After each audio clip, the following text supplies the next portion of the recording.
Hey, what's up? So, we're going to talk about some Joe Biden, Michael Bloomberg, but not the way you think. Okay, so what's going on is people kind of got their questions. Michael Bloomberg, why is he polling so high? Because he bought himself in there. That's what happened. The prospect of Bernie Sanders and change actually happening to capitalism, well, he got to save his money, his tax money. He doesn't want to pay taxes. And if he does, it's got to be so low as negligible, and he's got to be able to make a return on any investment, therefore any money he's putting in any candidate. So Mayor Bloomberg definitely wants to do that. And thanks to Benjamin Dixon, he started this, and Twitter, they liked it. So hashtag Bloomberg is a racist. That's there. And it's a thing. And Bloomberg wants to, 5 years ago, he says some deplorable racist crap. Stop and frisk like it has to happen. And then he says, 5 years ago, I apologize. It was a backhanded apology. Joe Biden, just to make sure that he's on the right team, he could have said any and everything. Literally, any and everything. But he decides to say, I stood up to a bully named Corn Pop, a black guy. Could have said anything. And, he was, for the segregationists and the busing, all that stuff. It was okay, work with some segregationists for the wrong reasons, for the wrong outcome. But these things are out there. And we all know about it. So you have to ask, why is there a theme? Anyone else say some deplorable mess, in any other spectrum, they usually get, what they do today is called canceled. That's what normally happens. But these two are they're still in the race. Now, Biden is losing ground and Bloomberg is losing ground for one tiny, overlooked reason. They're losing ground because millennials are not liking them. The woke culture is not liking them. Now, granted, I think the woke culture is more or less a positive thing. The problem is they get too damn crazy with it. They become tribalistic and everything is at this point on the hair trigger. Super sensitive. And sometimes it's not even sensitive. It's just you got to say the right thing at all time. That's the only issue. There's no balance. No balance of true civility. And that's just human nature. Extremes. But what keeps Bloomberg and whatnot, Biden in the race? Why are they still here? Because it's the enemy, as messed up as it is. And I thought about it for some days before even wanting to really use that term enemy. And I'm not talking about mortal per se. I'm not talking about battlefield enemy. I'm talking about the one that's in opposition of you. Honestly, direct personal opposition. And that's the boomer generation. That's what they are. Now, the older generation, those that are roughly, honestly, in the 60s and up, but it also branches down into the 50s and late-ish 40s. I'm in that mid-40 range. So I have an understanding of both sides to an extent. The thing is, I'm progressive. And I try to have my eyes wide open, my ears open. I'll say the elder generation, they are not happy. So when you get Biden, Bloomberg, when they talk up there on stage or whatever thing that you can see them on, they get the older generation on their side. And that's because they don't like millennials. They don't like the younger generation. They can't stand them. So, I mean, it's just think about this, okay? People giving birth and raising children that they don't respect, don't like. They spend their whole time saying, I want better for you, but making sure that they can't get better. And there's a reason for this. The older generation, while they're the enemy, the opposing side, the opposition to all of us and younger, is slightly older. It's because of how they grew up. They grew up harder. They did. Harder times. My mom would talk about walking to school. Walking 10, 12, 20 miles to school, even in the snow. You listen to the comedy sketch of Bill Cosby himself, is we had to go to school uphill in the snow or rain both ways. And he's probably only half joking. There's a lot that the older generation had to do, that they had to work through. The older generation the women had to get the right to vote. That was in their lifetime. The older generation, they saw the extreme benefits of Social Security. The older generation, they were told to work hard. Because if you don't work, you're lazy. If you don't work hard, you're lazy. If you're not grinding yourself to the bone, you're lazy. And lazy was synonymous with meaningless, pointless, not being worthwhile, unvalidated. And because of that, when they raise their children, hey, you work hard. You get out there and you bust your ass. That's what you do. It ain't about working smarter. It's about working harder to get ahead. But that whole generation, before they even had children, they already knew. See, they've got selective memory. See, they don't want it better for the millennials, because the millennials and slightly older, people like me, Gen X, we got to see, basically, we were just after the 8-track. We were still in the record album, the vinyl album. We were still, and we got to see the cassette tape replace the 8-track. The cassette tape was just, that's what it was for us. And we got to see the cassette tape turn into the CD. We got to see the fight the tail end fight of Beta and VHS, and then that turned into DVD. I can't remember what the opposition of DVD was, but we got to see that, and we got to see all of that transition from that to computer, to online, AOL online, America Online, Napster, the first sharing company. And because people was losing money, and there was a lot of good things up on Napster, and you also had to learn to take care of yourself. We got to see that. We got to see the slow rise of social media before it was called social media. Social networking before it was called social networking. We got to see all of that. We were a part of that. The problem is the older generation, our parents, and their parents, those that were able to stay around, they didn't latch on to it. We were the video gamers, calculators, having it the easy way, the microwaves, everything cooking it for you fast. And right now they hated that, because they had to do everything by, hardened fire or a stove, nonetheless. And they were upset. And we caught a lot of flack for that. And that's why millennials that's got parents in their 40s and early 50s, you don't get too much of heat. You don't get too much heat from them, because they're still in it. Still in it. They're still trying to be a part of the game. And the millennials,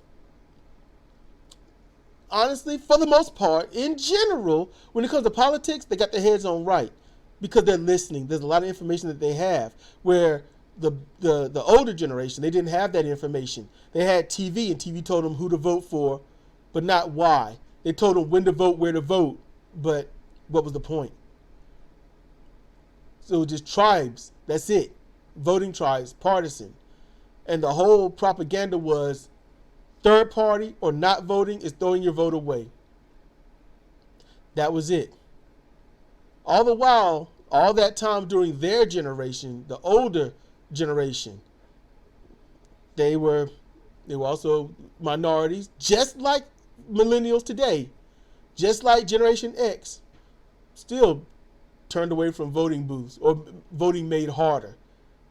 Certain criteria needs to be made. That's what they were part of. Generation X, Generation R, the Doom Generation, whichever you want to call it. What happened is we kind of wanted our parents to come along with us at points.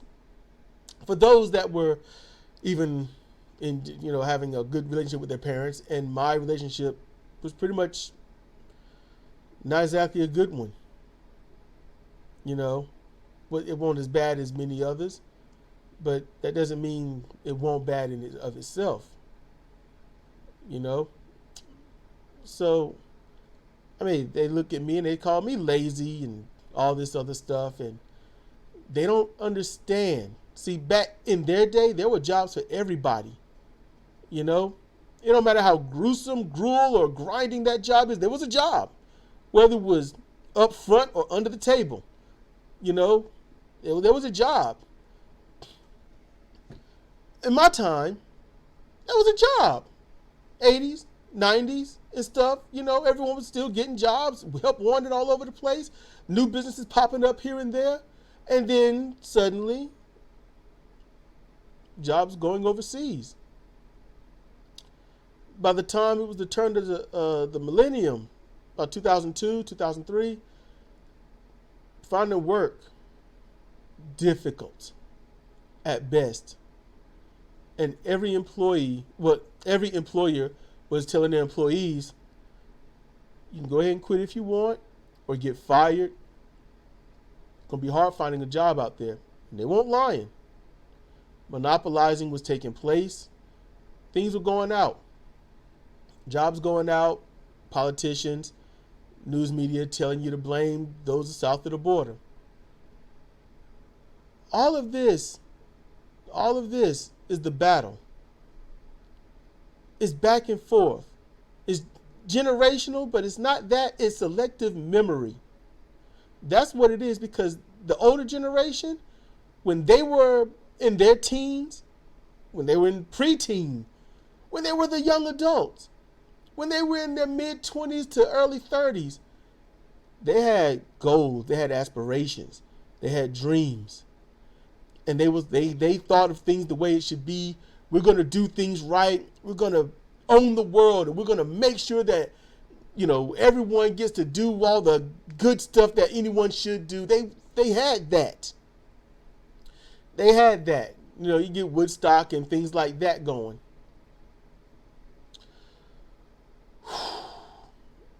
And it's, the beatnik, the tree huggers and all that. That's what that was. They wanted the new cars. They wanted the new clothes. That's all it ever was. That's what they wanted. They wanted to be cool. They wanted to look cool, go to the nice, cool places. Then they get older, and their kids are doing it. And they shun their kids doing it. You don't know what you're doing. You're young, you're dumb, yada, yada, yada. And then their kids grow up, and it just repeats. But they forget. Selectively forget how they were. Because if they didn't forget who they were, how they were, what they wanted, they would look at today, and they would definitely say, this is what we were striving for, but the problem is being ripped from you. We've got things now that they couldn't even dream of. Back then, back in my mom's day and my grandparents' day, there were no calculators. You know? Now, my mom was, yeah, she was around when the calculator started to become a thing, but she was pretty much out of school by then. Me, it was calculators, but we were taught not to use them and shown why. And it was good. It was damn good. Use your mind. That's a faster calculator, and it's true. But sometimes there are things you just can't compute. That was the disconnect. There's some things people just can't compute. And you need that calculator. You need that PC engine, that microchip. You need those quantum processors.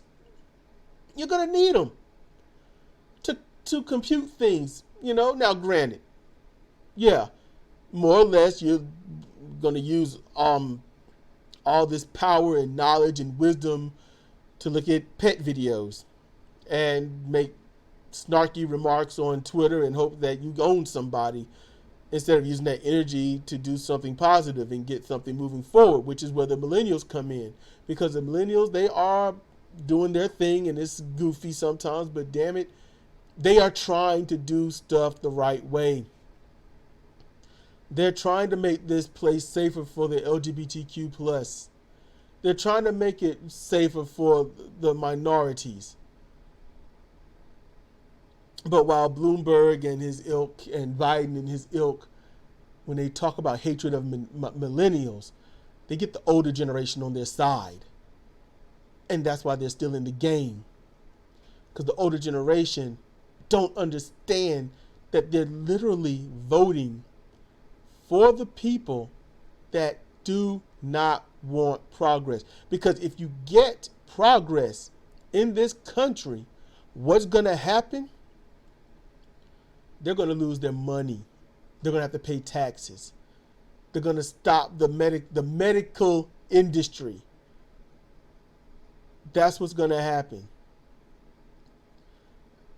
They can't lose that because that's all they know.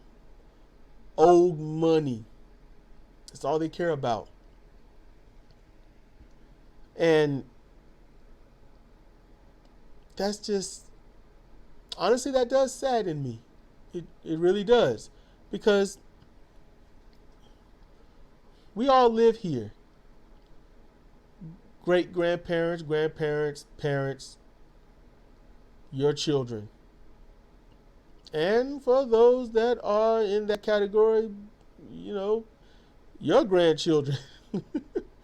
You know? And if you're in that category and someone's shunning you, look at them and tell them to fuck off. Enjoy what you got, no matter what level of family. Because you got to fight for something.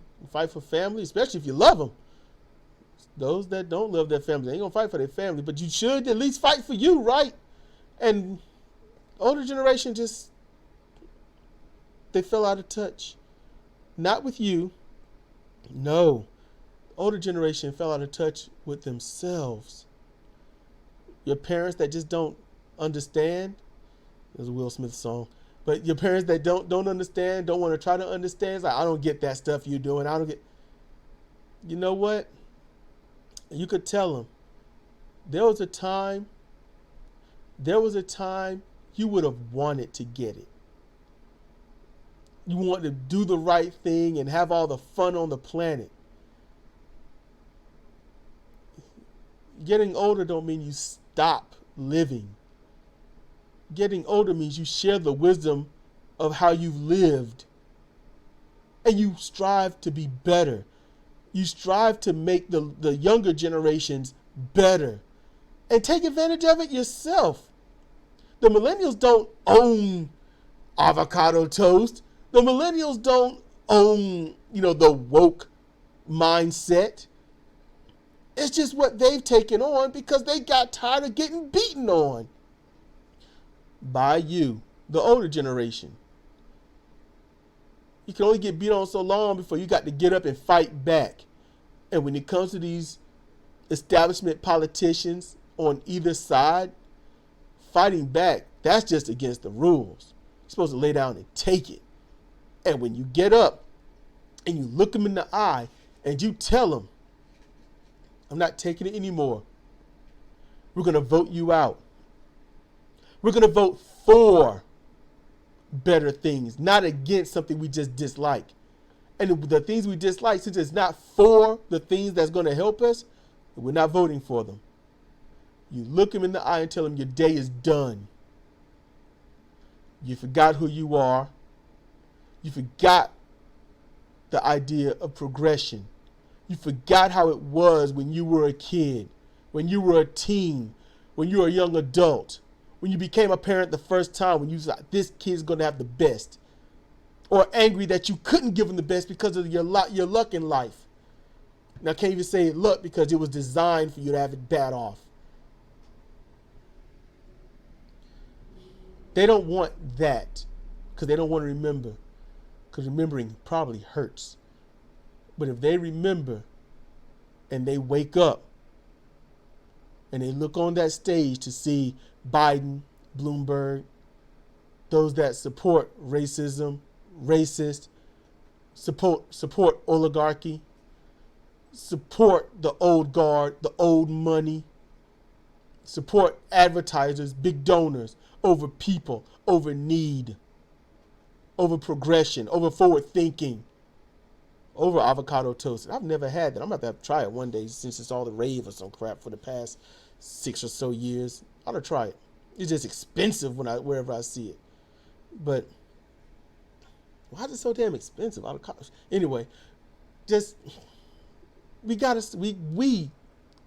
Gen X, millennials, remind your parents. Remind your uncles, your aunts, your grandparents. I don't care if they're in a wheelchair and just 15 days from death's door. Remind them, you wanted awesomeness when you were my age. You're in the position to make sure we solidify the first step. Voting in Sanders is not going to make a massive change, but it's a step in the forward direction. That's what you want to do. Wake them up. Talk to them. I've spoken to my mom. Didn't go so well because when I started explaining how the older generation just forgot what they wanted and explained that the millennials are not the problem, that's when she wanted to end the conversation. But I got to go back in them waters because they're frigid. And I got to warm them up. She's got to remember, because I remember hearing talk when I was a kid. I remember hearing what she had to say. And I'm going to remind her of it. That's exactly what I'm going to do. Because she liked when I said that, yeah, I know I'm giving probably too much. When I said about Biden disliking the millennials, oh, she was like, yeah. And I'm like, that's the problem. These older people, they want to vote for Biden and don't realize they're voting against their younger self. You got to ask them, seriously, would the 19-year-old version of you be happy with this version of you? And I think that's a good question. And let them think on it. Anyway. You got comments, questions, whatnot, timestamp. Hey, I might have misspoke on something. Who knows? That Woodstock thing is buzzing in my head. Did I say that right? Was it Woodstock? I don't know, man. It was the beatnik time, man. It's the thing that they had back then. That was before my time. I'm a 76er, all right? But yeah, please like, comment, share, subscribe, leave your suggestions and all that other stuff. And yes, I do have a Patreon, but not exactly sure what to do with it, and just not sure. But I do know this: if you do become a patron, your name is going to be up on the screen for everyone to see, because it's a massive thank you. And if I get enough patrons, I'm going to have to do end credits with the patrons up there. I'm going to have to record and do my thing. I'm going to have to record and edit that in. You know, go back to almost to the old days, you know, which was just 3-4 months ago. But yeah, this has been Cedric Kennedy for Comparative Reasoning. Thank you for listening.